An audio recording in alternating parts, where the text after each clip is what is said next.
La dernière chose, c'est qu'il faut être assuré que si l'on pose un geste à l'égard des sacs de plastique, jamais nous ne le ferons sans avoir consulté notre population. Corinne, en tant que citoyenne de Sainte-Thérèse, est-ce que tu aurais des choses à rajouter?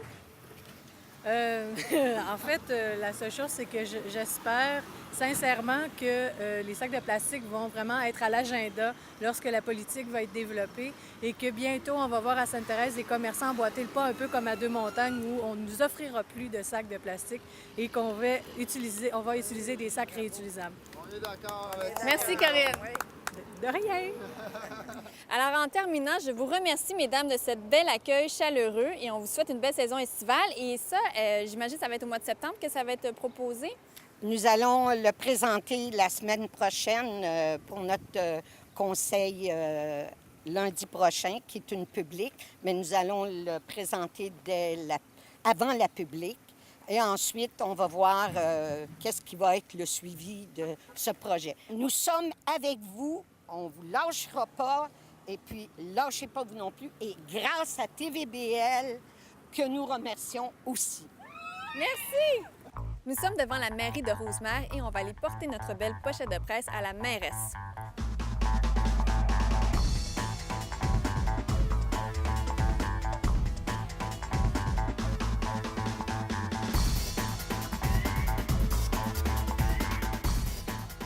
Bonjour, M. Gagné. Racontez-nous ce que vous faites ici à la mairie de Rosemère. Moi, je suis le directeur général de la ville de Rosemère. D'accord. Alors aujourd'hui, notre mission, l'émission Être en cause, c'est de vous remettre un sac avec une pochette de presse pour vous aider à passer un règlement municipal pour éliminer les sacs de plastique. Bon, moi, j'entends bien le présenter aux membres du conseil, votre sac. Je vous remercie beaucoup. Mais je dois vous dire que déjà, la ville de Rosemère est bien impliquée au niveau environnemental. Et déjà, nous, on a un sac qu'on s'est fait faire il y a quelques temps, qu'on distribue à tous nos nouveaux citoyens à chaque année. Bien, je vous félicite de cette initiative-là. Puis vos commerçants, eux, est-ce qu'ils continuent de distribuer des sacs de plastique ou ils ont tous des sacs réutilisables? Avec les commerçants, on est en discussion avec différents commerçants. On sait que même sur le territoire de Rosemère, il y a déjà des marchés d'alimentation qui, eux, ont abandonné, hein, mais ça, c'est pan-provincial, là, qui ont abandonné toute l'utilisation de sacs de plastique. Mais on est en discussion avec d'autres marchands et centres commerciaux. D'accord. Donc, vous êtes déjà sur la bonne voie. On y travaille très fort, puis tout le point de vue environnemental, on tient ça à cœur à Rosemère pour bien protéger notre environnement. Dans notre document de presse qu'on vous a fourni, Oui. il y a une lettre qui s'en va pour les marchands. C'est très, très intéressant. Vous pouvez faire signer les citoyens, puis les citoyens eux-mêmes vont déposer la lettre chez le marchand, ce qui signifie un lien étroit que les citoyens veulent que les marchands arrêtent de donner des sacs. Donc ça, c'est un outil pour vous que vous pouvez diffuser avec cette lettre-là. Puis je pense que déjà, on a fait une action de groupe, puis les citoyens sont vraiment très réceptifs. Donc vous, ça vous donne un outil quand vous avez les citoyens avec vous pour approcher vos marchands. Mais dans toute notre politique environnementale, moi, je vais le présenter aux membres du conseil. On a déjà entrepris des négociations. La mairie et moi-même, j'ai participé à des discussions là, pour améliorer justement cet apport-là de diminution de sacs de plastique. Donc il reste que quelques mois là, à Rosemère avant qu'il n'y ait plus de sacs. Je ne suis pas prêt à dire ça tout de suite, là, fixer un échéancier, mais on y travaille Ça ardemment. va bien. Ah. Merci à Rosemère. Merci beaucoup. Ça fait C'est plaisir. très gentil. Bien gentil d'être venu. Merci. Donc, bonjour Fatima. Bonjour. Je sais que tu es la propriétaire des ateliers de Fatima. Oui. Est-ce que tu pourrais nous parler un peu plus de ce projet? Parce que tu es quand même une citoyenne engagée à Saint-Joseph-du-Lac. Puis j'aimerais que tu nous expliques ta démarche et tout ce que tu fais ici. Ben, j'ai une belle petite maison, une maison ancienne de 1830. OK. Et je l'ai donné la vocation, déjà en partant de récupérer la maison pour la faire en atelier. Et à partir de là, je travaille beaucoup de choses sur tout ce qui est matière recyclée. OK. Fait que je montre et je tiens beaucoup par l'exemple. Je pense que c'est de donner l'exemple aux gens et aux jeunes surtout. Alors, je leur donne des cours de couture et à partir des vêtements, passant par de toutes sortes de matières, on en fait des nouveaux vêtements. Par exemple, on transforme des cravates en robes. OK. On transforme de vieux petits chandails bédaines qui sont trop courts, ben, là, on rajoute des volants ou des OK. cravates et on transforme dans une robe.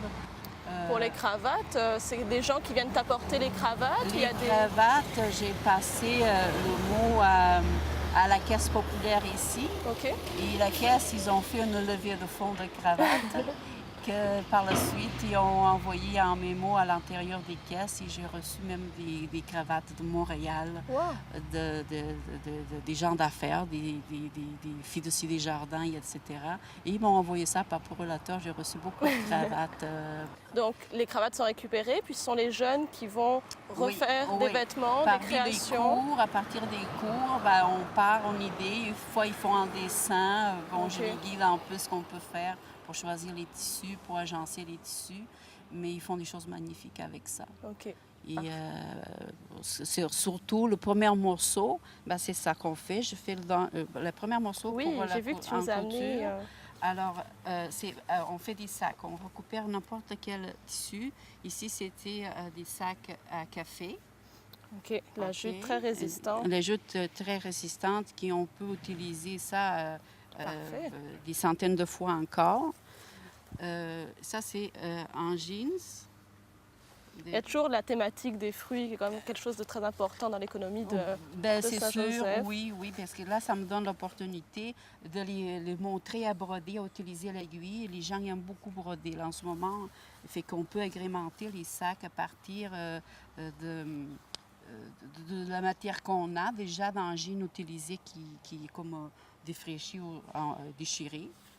Tant que possible, on ne les achète pas déchirés, n'est-ce pas, pour donner... Ça ici, c'est fait aussi par les jeunes. C'est des idées des jeunes qui sont sur le dessin. Donc les jeunes sont vraiment très sensibilisés à l'environnement, au fait Ben, de récupérer des s'ils choses. ne le sont pas, ils deviennent. Ils deviennent. C'est de là l'éducation, l'importance d'éduquer, de montrer et de témoigner dans ce qu'on fait par l'exemple.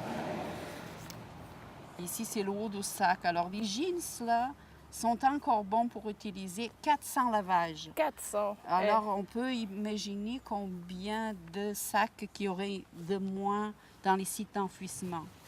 Ici, là, on est dans la région d'Oka.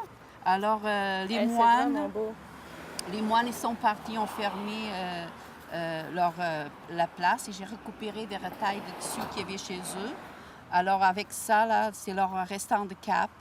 Et j'en ai fait beaucoup aussi de sacs comme ça en matière recyclée. Ceci, c'est des petits sacs aussi. OK. C'est pas forcément pour les enfants, mais ça peut être aussi pour les enfants, mais ça peut être aussi pour les adultes, comme pour remplacer les sacs à linge quand ils vont... Le lunch, quand ils vont à l'école. Quand ils vont à l'école ou au travail. au lieu d'amener leurs affaires dans un sac en plastique, qu'on n'aura plus de sacs en plastique. En utilisant les sacs en coton, ben, on est obligé de porter un autre sac en tissu.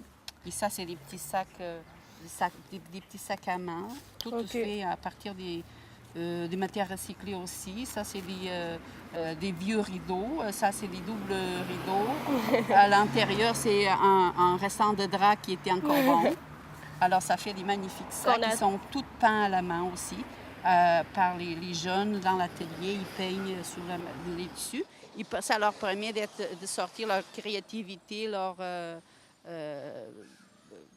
d'être créatifs, inventifs. Ils sont très fiers de porter ce qui transforme. L'année passée, j'ai commencé à faire des activités ici à l'école La Rose des Vents, où les jeunes, c'est facile, c'est un jeu d'enfant.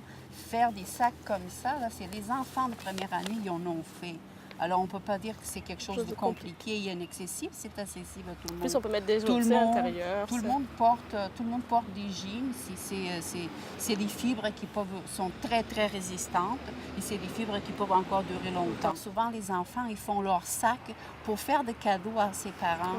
Alors, c'est très... Les parents doivent être fiers de porter la création de leurs enfants. Les parents s'hésitent.